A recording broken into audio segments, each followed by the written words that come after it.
తల్లి గేద గడ్డి మేస్తుంటే దూడ ఏం చేసిద్ది?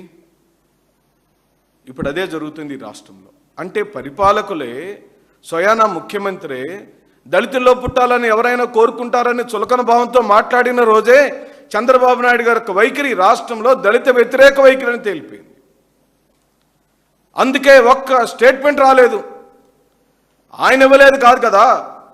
ఈ రాష్ట్రానికి సంబంధించిన అయ్యన్న పాత్రుడు నా వల్ల తప్పు జరిగింది, నేను ఆవేశంలో చెంపదెబ్బ కొట్టాను, నన్ను క్షమించమని కనీసం ఒక్క మాట కూడా మాట్లాడలేదు. అది అత్యంత దారుణమైనటువంటి సందర్భం. ఇంకో పక్కనేమో రఘురామకృష్ణరాజు నిరంతరం ఉదయం లేచిన దగ్గర నుంచి రోజు దళిత వ్యతిరేకవాదం, క్రైస్తవ వ్యతిరేకవాదం, వితండవాదం, తన దగ్గర ఉన్న ధనంతో, తన అహంకారంతో కులాల మధ్యలో అవరోధాలు సృష్టించాలని, ఆ కులాల కుంపట్లు రగిలించాలని, తన రాజకీయ భవిష్యత్తు కోసం కులాన్నే ప్రాతిపదికగా, మతాన్నే ప్రాతిపదికగా ఓ కుట్రపూరితమైన రాజకీయ వ్యవహార శైలికి ఈ రోజున రఘురామకృష్ణరాజు తెరలేపాడు. ప్రశాంతంగా ఉన్న తూర్పుగోదావరి జిల్లాలో పాములాగా దూరాడు. నిన్నైతే అతనికి టికెట్ కూడా ఇవ్వడానికి ఇష్టపడలేదని మీడియాలో చూసాం. చిట్ట చివరిలో తుటిలో అతను సీటు సాధించుకున్నాడు. ఈ రోజున చట్టసభల్లోకి వచ్చాడు, ఉప స్పీకర్ అయ్యాడు. ఓ స్పీకర్ ఏమో చెంపదెబ్బ కొడతాడు, ఓ ఉప స్పీకర్ ఏమో దళితులను బహిష్కరించాలంటాడు, క్రైస్తవత్వాన్ని బహిష్కరించాలంటాడు. ఇలాంటి వితండ వాదాలు చేస్తున్న స్పీకర్ని, ఉప స్పీకర్ని మీరు పెట్టుకుని ఆ సభకు మమ్మల్ని రమ్మని మీరు అడగటం, మేము రాలేదని మళ్ళీ మీరు ప్రజలకు చెప్పటం. ఇదిగో రాష్ట్ర ప్రజలారా, అందుకే జగన్మోహన్ రెడ్డి గారు ఇలాంటి స్పీకర్, ఇలాంటి వైఖరి ఉన్న స్పీకర్, ఇలాంటి మనస్తత్వం ఉన్న స్పీకర్, ఇలాంటి సభ్య సమాజంలో చేయకూడని పనులు చేసే స్పీకర్ ఆ స్థానంలో కూర్చొని ఉన్నాడు కాబట్టే ఆ సభ మీద మాకు నమ్మకం పోయిందని ప్రకటించాం, పలు మార్లు ప్రకటించాం. ఆ సభని తెలుగుదేశం పార్టీ ఆఫీస్గానే చూస్తున్నాం, కానీ అయ్యన్న పాత్రుడు అదుపులో ఉన్న సభ అలాగనే ఉంటుంది. నిజంగానే అయ్యన్న పాత్రుడు సంస్కారబద్ధంగా జరిగిన తప్పుకు క్షమాపణ చెప్పి ఉండుంటే ఈ రోజున మేము నమ్మి ఉండేవాళ్ళని ఈ సందర్భంగా నేను మనవి చేస్తూ, ఒకే రోజు 2 సంఘటనలు జరిగినాయి మిత్రులారా. మాదిగా సామాజిక వర్గానికి సంబంధించిన వ్యక్తిని అయ్యన్న పాత్రుడు కొడితే, రైల్వే కోడులో మాలా సామాజిక వర్గానికి సంబంధించిన మా ఆడపడుచుని జనసేన పార్టీకి సంబంధించిన నాగేంద్ర అనేవాడు లాఠీ తీసుకొని నడి రోడ్డు మీద మా ఆడబిడ్డను కొడితే కూడా దిక్కులేదు. ఈ రోజు వరకు పవన్ కళ్యాణ్ గారు ఒక్క మాట మాట్లాడలేదు, దాని మీద ఏ చర్య తీసుకున్నట్టు లేదు.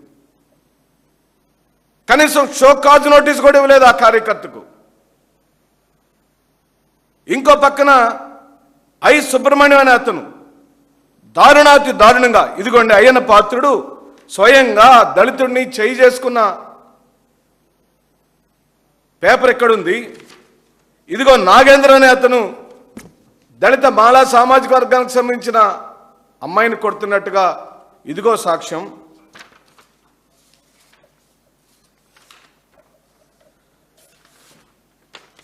ఇదిగో ఐ సుబ్రహ్మణ్యం జనసేనకు సంబంధించిన కార్యకర్త, నాగేంద్ర, ఐ సుబ్రహ్మణ్యం ఇద్దరు కూడా ఏకకాలంలో 2 మహిళలను, మాలా మహిళలను, జనసేన పార్టీకి సంబంధించిన కార్యకర్తలు ఈ విధంగా జుట్టు బట్టి కింద పడేసి కొడతంటే ఏమైపోయింది ఈ రాజ్యంలో? పోలీస్ వ్యవస్థ లేదా అని అడుగుతుంది వైఎస్ఆర్ కాంగ్రెస్ పార్టీ. ఇంత అన్యాయంగా, అక్రమంగా దాడులు చేస్తుంటే ఏమని మీరు సమర్థించుకుంటారు? ఒక ముఖ్యమంత్రి గారి నియోజకవర్గంలో నిన్న కుప్పంలో శాంతిపురం మండలం నంజంపేటలో దళిత మహిళపై రెచ్చిపోయిన వాళ్ళు తెలుగుదేశం పార్టీ కార్యకర్తలు. ఓ ముఖ్యమంత్రి ప్రాతినిధ్యం వహించే కుప్పం, ఓ ఉప ముఖ్యమంత్రి ప్రాతినిధ్యం వహించే పిఠాపురం, 2 కూడా దళిత సామాజిక వర్గానికి సంబంధించిన వాళ్ళ మీద దారుణాతి దారుణంగా దాడులు చేస్తుంటే దీనికి మీరు ఏమని సమాధానం చెప్తారు? మీ ఉక్రోషం అంతా ఈ మాలలు, మాదిగలు, రెల్లి కులస్తులు అందరూ కూడా 190% మంది వైఎస్ జగన్మోహన్ రెడ్డి గారి నాయకత్వాన్ని బలపరుస్తున్నారని, వైఎస్ జగన్మోహన్ రెడ్డి గారు ముఖ్యమంత్రిగా ఉంటేనే వాళ్ళకి సామాజిక ఆర్థిక న్యాయం జరుగుతుందని నమ్మారు కాబట్టి, గట్టిగా ఉన్నారు కాబట్టి, మీరుతో పోరాడుతున్నారు కాబట్టి భౌతికమైన దాడులకు దిగుతున్నారు. నేను అంటున్నాను, ఈ రోజున మీకు తెలియదా, ఈ రాష్ట్రంలో మాలల మాదిగల భౌతిక దాడులకు దిగితే, రౌడీజం చేయాలనుకుంటే, గోండాయిజం చేయాలనుకుంటే గత చరిత్ర మీకు తెలియదా? ఈ దేశ రాష్ట్ర గ్రామాలలో ఉండే జనాలకు వీళ్ళు నిజంగానే కర్ర తీసుకుంటే ఏం చేయగలుగుతారో మీకు తెలియదా అని ఈ సందర్భంగా నేను ప్రశ్నిస్తూ, మీకు నిజంగానే వైఎస్ జగన్మోహన్ రెడ్డి గారి దగ్గర ఉన్న దళిత సమాజాన్ని మీ వైపు తిప్పుకోవాలన్నా, మీ వైపు ఆయన దగ్గర ఉన్నటువంటి ఈ ప్రజల యొక్క మనసుని మార్చాలన్నా మీ వల్ల కాదు. ఎందుకంటే ఆయన కన్నా ఎక్కువ ప్రేమను మీరు చూపించాలి, ఆయన కన్నా ఎక్కువ అనుబంధాన్ని మీరు కలిగి ఉండాలి. ఏం చూపించారు చంద్రబాబు నాయుడు గారు ఇంత సుదీర్ఘమైన రాజకీయ ప్రయాణంలో? ఏ ఒక్క రోజైనా దళిత సమాజానికి సంపూర్ణమైన న్యాయం చేశాడని ఒక్క ఉదాహరణ చూపించండి, మేము కూడా మా ప్రజలకు చెబుతాం. పోనీ నిన్నగాక మొన్న రాజకీయాల్లోకి వచ్చిన పవన్ కళ్యాణ్ ఏ ఒక్క రోజైనా దళిత సమాజం పట్ల తనకున్న ప్రేమని అభిమానాన్ని చూపించాడేమో చూపించమనండి, మేము కూడా మా ప్రజలకు చెబుతాం. కానీ జగన్మోహన్ రెడ్డి గారు సామాజిక ఆర్థిక న్యాయాన్ని సమపాళ్లలో రంగరించి ఈ సమాజంలోని అట్టడుగు వర్గాలకు సామాజిక న్యాయాన్ని ఎలా చేశాడో నేను ఈ రోజున వివరిస్తాను. చూడండి, అన్ని స్థాయి కమిటీల్లో ఎస్సీలకు రిజర్వేషన్ కల్పించాడు. మాలా మాదిగ రెల్లి కులస్తులకు ప్రత్యేకమైన కార్పొరేషన్లు ఏర్పాటు చేశాడు. డాక్టర్ బిఆర్ అంబేద్కర్ విగ్రహాన్ని 400 కోట్లతో నిర్మాణం చేశాడు. ఉప ముఖ్యమంత్రి పదవి ఇచ్చాడు, హోంమంత్రి పదవి ఇచ్చాడు, ప్రత్యేక ఎస్సీ కమిషన్ ఏర్పాటు చేశాడు. మా వాళ్లకు 5గురికి మంత్రి పదవులు ఇచ్చారు. మీరేమి ఇచ్చారయ్యా? కేవలం 2 ఇచ్చారు. ఒక మాలకి ఇచ్చారు, ఒక మాదికి ఇచ్చారు. కానీ జగన్మోహన్ రెడ్డి గారు 5 మందికి 3 మాలలకు 2 మాదికలకు మంత్రి పదవులు ఇచ్చిన సంస్కారవంతమైన రాజకీయ నాయకుడు. 16 మందికి రాష్ట్ర కార్పొరేషన్ చైర్మన్ పదవులు ఇచ్చిన వాడు. ఈ రాష్ట్రంలోని పేదవాళ్లకు జడ్పీ చైర్ పదవులు ఇచ్చినవాడు, మేయర్లు చేసినవాడు, ఉప మేయర్లు చేసినవాడు, మున్సిపల్ చైర్పర్సన్ చేసినవాడు. ఇన్ని పదవులను మాకిస్తే కేవలం తన 5 సంవత్సరాల కాలంలో 70,000 కోట్ల రూపాయలను మాలా మాదిగ రెల్లి కులస్తులకు పంచిన మహానుభావుని కాదని మేము ఎలా మీ దగ్గరకు రాగలుగుతాం? ఓకే, మీరు మమ్మల్ని ఆకర్షించాలంటే, జగన్మోహన్ రెడ్డి గారి దగ్గర ఉన్న దళిత సమాజాన్ని మీ వైపు తిప్పుకోవాలంటే మీరు 71,000 కోట్ల రూపాయలు ఇవ్వాలి. ఏమిచ్చారు? పెద్ద చెప్పిచ్చారు. ఈ రోజున ఎస్సీ విభాగం రోడ్ల మీదకి వచ్చి రాష్ట్రం అంతా కూడా పెద్ద చెప్పిచ్చావు మాకు బాబు, అడుక్కు తినమని చెబుతున్నావు. జగన్మోహన్ రెడ్డి గారి యొక్క పరిపాలనలో 70,000 కోట్లు మాలా మాదిగ రెల్లి కులస్తులకు ఇస్తే ఈ రోజు నువ్వు పెద్ద చెప్పిచ్చావు. సూపర్ 6 అన్నావు, 06 అయింది అది. అలాగనే నువ్వు ఆ రోజున అమలుపరిచిన ఏ ఒక్క సంక్షేమ పథకం ఈ రోజున లేదు. అమ్మఒడి లేదు, చేయూత లేదు, ఆసరా లేదు, మరి రైతు భరోసా లేదు. అన్నిటిలోనూ మాకు భాగస్వామ్యం ఉంది. ఈ రోజున మహనీయులు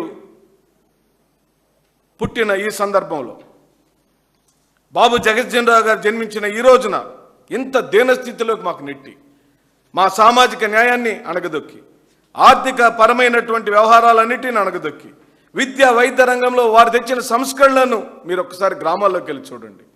నాడు నేడు పేరుతో మాలపల్లెల్లో, మాదిగపల్లెల్లో, ఎరుకల యానాది కాలనీలో ఉన్న స్కూళ్లను బాగు చేసిన మహనీయుడు వైఎస్ జగన్మోహన్ రెడ్డి గారు.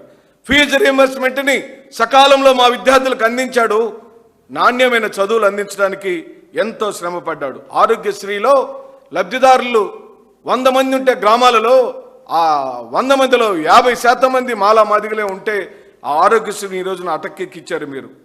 జనాభా నిష్పత్తి ప్రకారం నిధులు పంపిణీ చేసిన మహానుభావుడు జగన్మోహన్ రెడ్డి గారు. అలాగనే ఈ రోజున సామాజిక న్యాయం అంటే సంపూర్ణంగా న్యాయం చేసి చూపించాడు. కౌన్సిల్ చైర్మన్ పదవిని మోషన్ రాజ్ అనే ఒక మాలా సామాజిక వర్గానికి సంబంధించిన మావాడికి చైర్మన్ పదవి ఇచ్చాడు, సంస్కరించాడు. ఇది సంస్కారం అంటే, ఇది న్యాయబద్ధం అంటే. నువ్వేం చేస్తున్నావు? మా అమ్మాయికి హోంమంత్రి ఇచ్చావు, కనీసం కానిస్టేబుల్ కూడా ట్రాన్స్ఫర్ చేసుకునే అధికారాన్ని మా అనిత గారికి ఇవ్వలేదు. నువ్వు మంత్రిగా డోలా బాల వీరాంజనేయ స్వామి చేశావు, నిన్నొచ్చింది కథనం, బాధపడుతున్నాం. బాల వీరాంజనేయ స్వామికి కనీసం ఒక కానిస్టేబుల్ని కూడా ట్రాన్స్ఫర్ చేసుకునే హక్కు కొండేపి నియోజకవర్గంలో లేదు. మీరు గమనించమని అడుగుతున్నాం. అంటే పదవులను కేవలం చూపించడానికి ఇచ్చావు, మాట చెప్పడానికి ఇచ్చావు, కానీ సామాజిక న్యాయాన్ని ఏ స్థాయిలోనూ నువ్వు పాటించట్లేదు. పాటించకపోగా నువ్వు ఇచ్చే బహుమానాలు ఏమిటండి? ఒకరిని కర్రతో కొడతావు, ఒకరిని చెంపదెబ్బ కొడతావు, ఒకరిని ఊర్లో నుంచి వెళ్ళేస్తావు, ఒకరి మొక్క మీద ఉమ్మేస్తావు, ఒకరిని వెలివేతకు గురి చేస్తావు, బహిష్కరణ చేస్తావు, మర్డర్ చేస్తావు, మానభంగం చేస్తావు, ఒక్క కేసు ఫైల్ చేయవు.